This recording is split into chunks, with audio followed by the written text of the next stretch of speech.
Parang uulan. Madilim lang ang langit.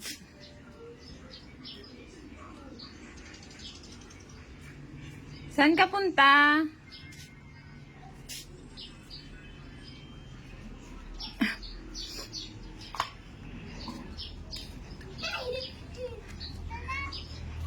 Alis sana kami, punta kaming palengke, kaso maulan.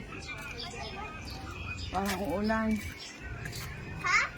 Bukas na lang. Alis sana tayo, diba? Pupunta tayong palengke, market. Kaso maulan. Anong ginagawa mo? Ganito.